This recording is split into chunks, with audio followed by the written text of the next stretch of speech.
Now, a Target 12 investigators exclusive, inappropriate interactions. Experts say it's not just your imagination. Over the past 6 months, a growing number of educators in southern New England are under investigation for their interactions with students.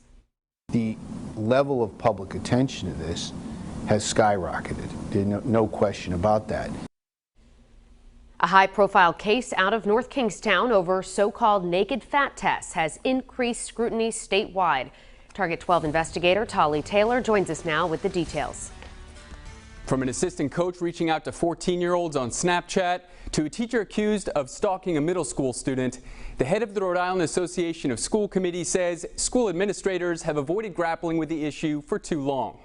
On November 1st, Target 12 published its investigation into former North Kingstown High School basketball coach Aaron Thomas, who dozens of former student athletes accused of making them strip naked behind closed doors for so-called fat tests. 3 days later, an East Greenwich public school student and her mother filed a Title IX complaint against a school coach there, alleging sexual harassment dating back multiple years. A year ago, if I was to complain that teachers were texting kids, well, what's the big deal? People are seeing the problems and how those problems can get out of control. Timothy Conlon is an attorney representing several of the alleged victims in the Thomas case. Thomas is not the one who destroyed the system. Okay, Thomas may have revealed the problems and flaws within the system.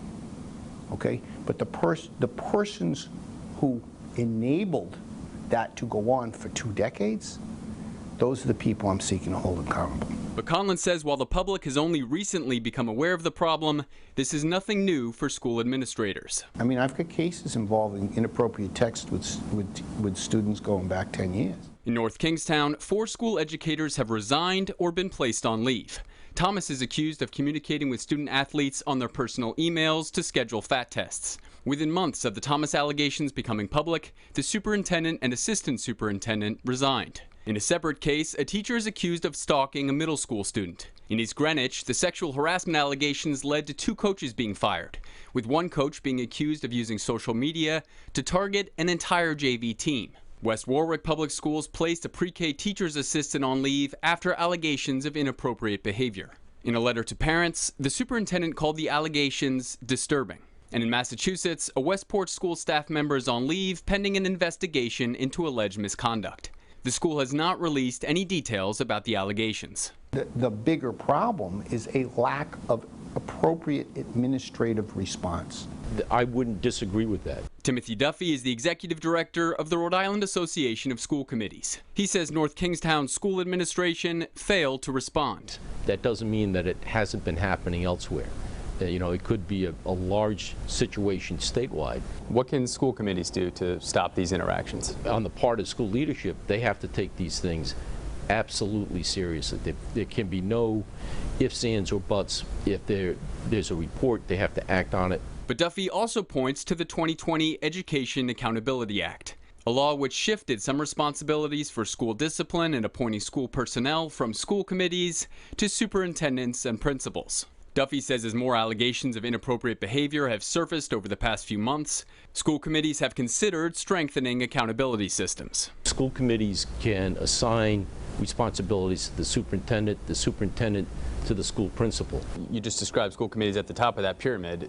Are they actively making those changes to increase that accountability? We may need to strengthen the administrative core to be able to address all those issues. Coming up at 6, we'll look at new legislation that would make it easier to track accused educators if they try to switch school districts.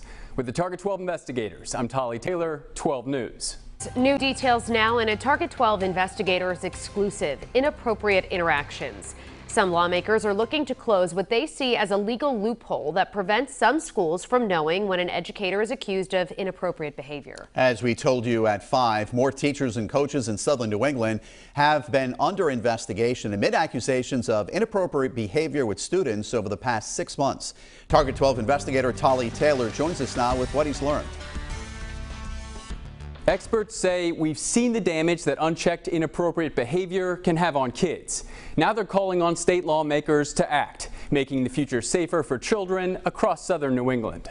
Last week, North Kingstown parents took turns sounding off during the school committee meeting. Nobody's trying to find out. angry that the number of district educators accused of inappropriate behavior with students continues to climb. You could literally write a tome of policies and procedures, but if there is no oversight or implementation, absolutely none of it matters. In November, Target 12 revealed dozens of former student athletes accused then North Kingstown High School basketball coach Aaron Thomas of getting them to strip naked behind closed doors for so-called fat tests. The attorney representing several of the alleged victims in the case says allegations of this nature are not new. I mean, I've got cases involving inappropriate text with students going back 10 years.